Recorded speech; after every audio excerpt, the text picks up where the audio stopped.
건강한 제3지대, 필요에 의한 제3지대냐 아니면 권력과 공천만 쫓는 제3지대냐 이거는 국민 여러분이 판단을 하시겠죠. 자, 원칙과 상식, 그제는 원칙과 상식이었고 또 오늘은 이낙연 전 대표가 공식적으로 민주당을 탈당하면서 이재명 대표의 복귀 시점 토연은 했지만 언제쯤 당무에 본격적으로 복귀할지 관심입니다.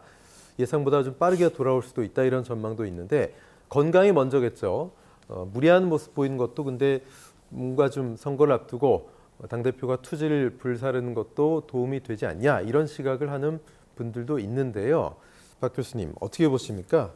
일단 뭐 이재명 대표가 이제까지 뭐 본인이 이 선으로 후퇴하겠다 뭐 이런 얘기는 일절한 적이 없습니다. 예. 결국은 이 문제를 지금 민주당이 사실은 소위 정권 심판론에 좀 자신감이 차 있던 모습에서 국민의힘의 어떤 쇄신 이런 거에 좀 일부 밀리는 면이 좀 있어요. 그러니까 뭔가 민주당도 해야 된다라고 하는 지금 상황입니다. 근데 이거를 누구에게 맡겨서 과연 할 수 있겠느냐?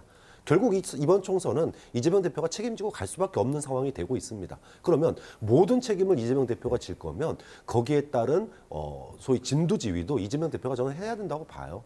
특히 지금 민주당이 앞으로 이제 어떤 쇄신을 보여줄지, 어떤 결단을 보여줄지 이게 굉장히 중요한 형국이고 지금 일각에서는 뭐 이재명 대표가 뭐 쇄신책이라든지 이런 걸 내놓을 거다, 화합책이나 쇄신책을 내놓을 거다 이렇게 기대를 하고 있는데 공천에서 밀려나신 분들, 새로운 인물들을 갖다가 보여줄 때 그분들이 보여주는 어떤 대표적인 라인업.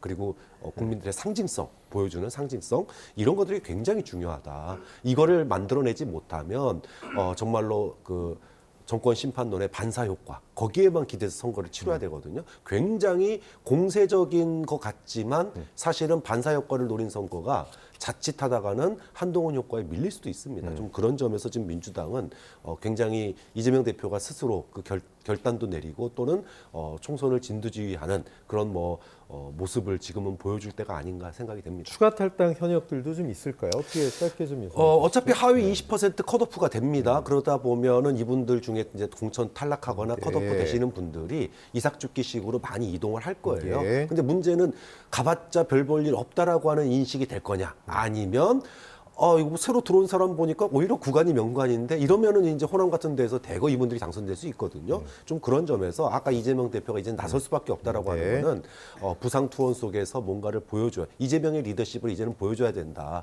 이거 보여주지 못하면 총선 어려울 수도 있습니다. 예. 자, 이재명 대표가 어떤 카드를 갖고 고민할까? 이 대표가 약간 이선으로 물러서는 통합 비대위보다는 이재명 대표를 진두지휘하게 놓고 또 선대위원장을 함께 꾸리는 통합 선대위 체제가 더 낫지 않겠느냐 이런 고민도 당내에 있는 것 같습니다. 김대현 평론가 어떻게 보세요? 뭐 모양새야 뭐 통합 선대위 뭐 아니면 이재명에서 조금은 좀 비껴난 그래서 스포트라이트를 이재명이 받는 게 아니라 전체 민주당이 받을 수 있는 뭐 그런 구도 그 정도는 만들 수 있겠죠. 그런데 이재명 당대표가 지금까지 자신의 어떤 친위 체제랄까요? 그걸 구축하기 위해서 불통의 리더십이다라고 하는 비판도 받아왔고 또 독주와 독단을 하고 있다. 또 사당화하고 있다. 이런 비판까지 받아온 상황은 왜 여기까지 왔는가?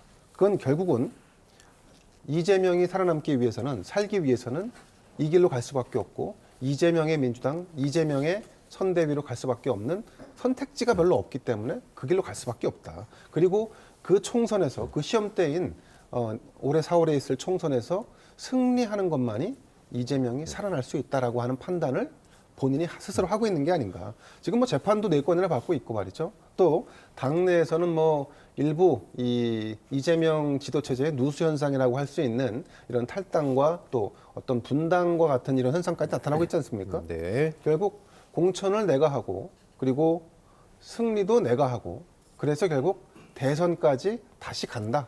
이 로드맵은 거의 확고불변하다 이렇게 보시면 될 것 같고요.